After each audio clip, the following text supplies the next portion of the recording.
স্বামী স্ত্রীর সম্পর্ক পৃথিবীর সবচেয়ে সুন্দর এবং ভালো সম্পর্ক। সেটা যদি ঠিকঠাক মতন বজায় রেখে চলা যায় তাহলে জীবনটা অনেক সহজ। নমস্কার, আমি সুমি, ওয়েস্ট বেঙ্গল শিলিগুড়ি থেকে আপনাদের সাথে আবার একটি নতুন ব্লগে স্বাগত জানাই। সবাই নিশ্চয়ই ভালো আছেন। অবশ্যই আমাদের ভালো থাকতেই হবে। শীত, গ্রীষ্ম, বর্ষা আমাদের তো ভালো থাকতেই হবে। দেখুন এই যে বাইরে কি সুন্দর বৃষ্টি হচ্ছে, তবে রেডি হয়েছিলাম অন্য কাজের জন্য। বাইরে তো যাওয়া সম্ভব হলো না, আর ভেবেছি আজকে একটু অন্য কাজ করব, সেগুলো সব শেয়ার করব। তবে ভিডিওটা শুরু করার আগে একটাই অনুরোধ করতে পারি, আর অনুরোধটা রাখা বা না রাখা আপনাদের উপরে। একটু যদি লাইক করে দেন আর একটু আমার ভিডিওর শেষে সাবস্ক্রাইব করে দেন, তাহলে বিশেষ অনুপ্রাণিত হই। কেননা এইসব ভিডিও করার জন্য অনেক পরিশ্রম লাগে। ভিডিওটা শুধু না, ভয়েস ওভার, এডিটিংয়ে অনেক পরিশ্রম লাগে, সেটা তো আপনারা কম বেশি সবাই বোঝেন। তো যাই হোক, একটু লাইক করে দেবেন, তাহলে আমিও ভীষণ অনুপ্রাণিত হব। আর বাইরের ওয়েদারটা দেখুন কি অবস্থা। আমি ভেবেছিলাম আজকে টুকিটাকি কিছু কাজ করব, মানে বাজার দোকান যাওয়ার ছিল, সব কিছুতেই ইতি টানলাম। কেননা এইরকম বৃষ্টির মধ্যে বেরোনো সম্ভব না, কতক্ষণ চলবে তার ঠিকানা নেই। আর এখন তো জামাই ষষ্ঠী সামনে চলে এলো। আজ ভেবেছিলাম একটু ছাদে যাব, ছাদে গিয়ে একটু গাছপালার যত্ন, মানে একটু গোড়াটা খুঁচিয়ে দেব, এই টুকটাক কাজ করব ভেবেছিলাম। ঘুমাইনি তো বাইরের ওয়েদারটা বড্ড খারাপ হলো। খারাপ মানে ভীষণ বৃষ্টি হচ্ছে। অল্প অল্প বৃষ্টি ছিল, তো ভাবলাম গরম লাগবে না, আরাম লাগবে, ছাদে গিয়ে কাজ করি। ছাদে গিয়েও ফিরে চলে এলাম। এত ছাড় দিচ্ছে, তো আজকে আর মনে হয় না করা যাবে। তবে দেখি বৃষ্টিটা থামুক, তারপরে ভেবেছি যাব, একটু আপনাদের সাথে গল্পও করব। জানলাটা খুলি, পুরো সাদা, কিচ্ছু বোঝা যাচ্ছে না, পুরো সাদা। যেদিনই বাইরে বেরোনোর প্রোগ্রাম করছি সেদিনই কিছু না কিছু বাধা আসছে। যেমন জামাই ষষ্ঠী চলে এলো, টুকটাক বাজার দোকান তো করতেই হবে, মানে মার্কেটে টুকটাক কেনাকাটি আছে। তো তার জন্য ভেবেছিলাম যে আজকে বেরোবো, কিন্তু ওয়েদারটা এমন খারাপ হলো, আমি চলে এসেছি ছাদে। ছাদের কাজগুলো আজকে শেষ করবই। তো এসে দেখছি বেল গাছটা পড়ে গেছে, ওটাকে আগে উঠিয়ে দিলাম। আর এই গাছগুলোকে তো একটু পরিচর্যা করা দরকার। ওই আমাদের যেরকম চুল বা নখ বাড়ে সেরকম আমরা কেটে পরিষ্কার করি, এদেরও একটু যত্নার্থীর প্রয়োজন পড়ে যায়। তো এদেরকেই আজকে ঠিকঠাক করি। বাইরের কাজটা তো হলো না, কমসে কম এই কাজগুলো এগিয়ে রাখি। কাজ করতে করতে একটু আপনাদের সাথে গল্প করি। ওই যে তখন বলছিলাম স্বামী স্ত্রীর সম্পর্ক, সত্যি পৃথিবীর সবচেয়ে সেরা সম্পর্ক হচ্ছে স্বামী স্ত্রীর সম্পর্ক। তবে দুটো মানুষ যখন কোনো আবদ্ধ হয় এই বাঁধনে, কিছু দিনের মধ্যেই গিয়ে তাদের মধ্যে নানান রকম অশান্তি বা অনেক কিছু ঘটে যায়। তো সেই জিনিসগুলো থেকে আমি ভাবছিলাম যে আজকে একটু কিছু বলবো। কিছু কিছু মানুষ আছে তাদের স্ত্রীকে তার বাড়িতে রেখে বিভিন্ন মহিলাদের সাথে অনেক রকম সম্পর্কে লিপ্ত হয়, কিন্তু সেটা কি ঠিক? দুজন একটা যে বন্ধন সূত্রে আবদ্ধ হয়েছে, যদি ভালো না লাগে সূত্রটা ছিন্ন করে দেওয়াই ভালো। আলাদা আলাদা এইভাবে করে ঘরে এবং বাইরে দুজনকে দুদিকে রাখার তো কোনো প্রয়োজনীয়তা আমার মনে হয় দেখি না। আজকালকার দিনে বর্তমান যুগে মানুষ লিভ ইন রিলেশনশিপে থাকে। কেন থাকে আমি এটাই বুঝি না। কেননা তারা নিজেদের ওপর কাউকে আধিপত্য বিস্তার করতে দেয় না। মানে ওই যে তাদের মনে হয় এই সম্পর্কে থাকলে হয়তো সে পরাধীন হয়ে যাবে। এই ধারণাটা একদম ভুল। আমি, আমার হাজব্যান্ড, আমরা দুজনকে পছন্দ করে বিয়ে করেছি। ওই যে বাড়ি থেকে দেখাশোনা করে তারপরে আমাদেরকে দিয়েছে বিয়ে। তবে দুজনের মতামত আমরা এক জায়গায় প্রকাশ করি, মানে মানুষের ভিন্ন ভিন্ন মতামত হতেই পারে, কিন্তু তবুও আমরা আমাদের দুজনের মতামতকে একসঙ্গে বিচার বিবেচনা করি। কেননা দুজনকে এইভাবে না চললে সারা জীবন আমরা একসাথে থাকতে পারবো না। কিন্তু কিছু কিছু মানুষ আছে, সে এই জিনিসগুলো বোঝে না। কথা বললে তো অনেক কিছুর উপায় হয়, কিন্তু তাদের মনে হয় যে কথা বলারই না, বরঞ্চ ছেড়ে চলে যাওয়া বা অন্য কারোর সাথে নতুন করে সম্পর্কে জড়ানোটা তাদের কাছে বেশি সহজ মনে হয়। এই সহজতাটার যে পরে অনেক রকম পারিপার্শ্বিক সমস্যা তৈরি করে। তবে শুধু পুরুষেরা না, নারীরাও তাই করছে আজকাল। দেখে দেখে অবাক আর আশ্চর্য হয়ে যাচ্ছে। তারা নিজেদের নারীত্ব থেকে সরে এসেছে। শুধু সবসময় কি এগুলো করলেই কি জীবনের আসল মজা বা আনন্দ পাওয়া যাবে?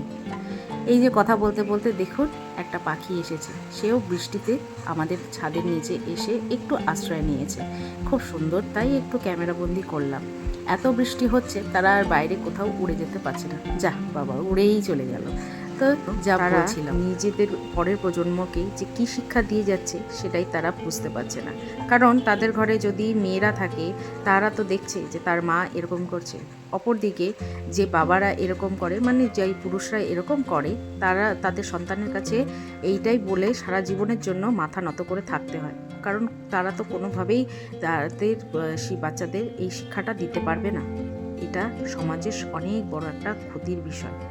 আজকালকার দিনে সবাই নিজের স্বাধীন চেতনায় উন্মুক্ত, তবে স্বাধীনতা কি এইভাবে আসে না।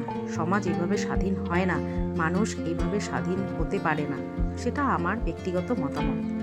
তো যাই হোক, এই কথাটাই আমি বলার ছিল। কারণ অনেক কিছু দেখছি সোশ্যাল মিডিয়াতে বা খবরের পাতায়, দুদিন অন্তর অন্তর এই সমস্ত নিউজগুলো দেখে দেখে একদম মনটা বড্ড বিচলিত হয়ে উঠেছিল। তাই একটু শেয়ার করলাম। আগেকার দিনে তো এই জিনিসগুলো ছিল না। আগেকার দিনে শুধু রাজা মহারাজারাই এই জিনিসগুলো করতে, কিন্তু এখন তো সবাই নিজেকে রাজা মহারাজাই মনে করে। তাই আমি ভাবি, বাইরে যারা এখন বর্তমানে যে প্রজন্মের সন্তানরা চাকরি বাকরি করছে, তারা বেশিরভাগই এরকম লিভিনে থাকে। তাতে যে তাদের শারীরিক এবং মানসিক দুটোরই ক্ষতি হচ্ছে, সেটা তারা একদমই বোঝে না। তবে আমাদের যে পূর্বপুরুষরা ছিলেন, তারা কিন্তু এই সমস্ত চিন্তাধারা মানুষ ছিলেন না। তার জন্য আমরা সুন্দরভাবে একটা সমাজে, তাও বলছি, বসবাস করছি। আর আগামী দিনের সমাজটায় যে কী দুর্দশায় দাঁড়াবে সেটা আমরা কেউ জানি না। কারণ তাদের আটকানো সম্ভব না। তাদের শুধু সময়ের অপেক্ষা বা সময়ের উপরে ছেড়ে দিতে হবে। তবে কিছু কিছু জিনিস তো আমাদের নিজেদের হাতেও থেকে যায়, যে বাচ্চাকে শিক্ষা দেওয়া, ওইটুকুই হয়তো আমরা দিয়ে চলতে পারি। আর এর থেকে তো বেশি কিছু করতে পারি না। তো এই যে কথা বলতে বলতে আমার কাজ সমস্ত মিটে গেল। এখন এই গাছটিকে একটু আমি ট্রিম করে নেব, মানে একটা ডাল কেটে নিয়ে এটাকে আবার নতুন চারা বানানোর চেষ্টা করব। কেননা এই গাছটি ভেবেছিলাম একদম পুরো উপড়ে ফেলে দেব। এক দোকানদার আমাকে বলেছে এই গাছটিকে ভালো করে ডাল কেটে তারপরে ধুয়ে পরিষ্কার করে একটু জলে ভিজিয়ে রাখতে 7 দিন মতন, তারপরে এখান থেকে চারা গাছ বেরোনো সম্ভব। একবার ট্রাই করি, যদি হলো তো হলো, না হলে তো অল্টারনেটিভ একটা গাছ নিয়ে এসেছি, সেটাও আপনাদের সাথে শেয়ার করছি। সেটা আমার বেলকনিতে রাখা আছে, এই একই ধরনের জবা, পঞ্চমুখী জবা গাছটি। তো আজকের মতন এইখানেই এই টপিকটা শেষ করছি। কারণ এই টপিকে যত আমি বলতে যাব, অনেক আরও কিছু বলার আছে। না হলে সেইগুলো অন্য কোনো নেক্সট ভিডিওতে আমি আপনাদের সাথে শেয়ার করব। কেননা এটা একটি সামাজিক অসুখে পরিণত হচ্ছে, মানসিক অসুখে পরিণত হচ্ছে। মানুষ আত্মঘাতী হচ্ছে, বিভিন্ন পন্থা অবলম্বন করছে। এই জিনিসগুলো এখন যদি আমরা সচেতন হয়ে একটু কেয়ারফুলি হ্যান্ডেল করি, তাহলে হয়তো আগামী প্রজন্ম এই চিন্তা ভাবনা থেকে দূরে থাকবে। আমিও তো একজন সন্তানের মা, তবে আমার নিজের শিক্ষার উপরে ভরসা এবং বিশ্বাস আছে। প্রেম করা বা ভালোবাসা বা নিজে পছন্দ করে বিয়ে করা কোনোটাই খারাপ না, তবে অন্য রকমের জিনিসগুলোতেই একটু চিন্তা বোধ করি। হ্যাঁ, ভাবনাটা অমূলক হতে পারে, তবে চেষ্টা চালিয়ে যাব যাতে এই সব জিনিস থেকে, এই ধরনের জিনিস থেকে আমার সন্তানও দূরে থাকে। এটা সব মায়েদেরই চিন্তা কম বেশি থেকেই যায়। তবে এই যে গাছটিকে ভালো করে ধুয়ে পরিষ্কার করে আমি এটাকে জলের মধ্যে রেখে দিলাম। তবে একটা জিনিস আপনাদের দেখাই, সেটা হচ্ছে এই লঙ্কা গাছটি। এই লঙ্কা গাছটি কিনেছিলাম আমি পুষ্পমেলার থেকে, মানে আমাদের শিলিগুড়িতে যে পুষ্পমেলা হয় সেখান থেকে। তবে এই গাছটি এখনও পর্যন্ত সেরকমভাবে লঙ্কা ধরেনি। এইবার দেখলাম লঙ্কা ধরেছে একটু রোদে রাখার পরে। ওই যে ছায়ার জন্য রোদটা ঠিকঠাক মতন পাচ্ছিল না। আর এই যে গোল গোল লঙ্কা, এই লঙ্কাটার জাতটা আমি জানি না ঠিকই, তবে এরকমই হয়ে আছে, গোল গোল হয়। তো একদিন তুলে এটাকে খেয়ে দেখতে হবে। একটু এটার মধ্যে জল দিয়ে দেবো, একটু ড্রাই ড্রাই হয়ে গেছে, সমস্ত কাজ শেষ হয়ে গেছে। আর দেখে এখন মনে হচ্ছে কি যে এত বৃষ্টি হয়েছিল, জল দাঁড়িয়েছিল, জলটাও কমে গিয়েছে, আকাশটা এখন বৃষ্টির পরে সুন্দর হয়ে উঠেছে। কোনো বৃষ্টি নেই, তবে হালকা হালকা সূর্যের যে ডুবে যাওয়া সেটার পালা। ওই এখন ঘড়িতে বাজে 6টা মতন। এতক্ষণ যে ঝড় জল হচ্ছিল সেটা বোঝাই যাচ্ছে না, দেখে মনে হচ্ছে প্রকৃতিটা বড্ড শান্ত হয়ে গিয়েছে, মনে হচ্ছে কত ভার জমেছিল সেটা হালকা হয়ে গেল। তো আজকে এই রাস্তাটা দেখুন তো কি সুন্দর, এখন জলও দেখা যাচ্ছে না, পুরো জল ভরে গিয়েছিল, এখন আর জল টল কিছু নেই। তবে এখন আবার বড্ড গরম লাগছে, হালকা হালকা হাওয়া আছে।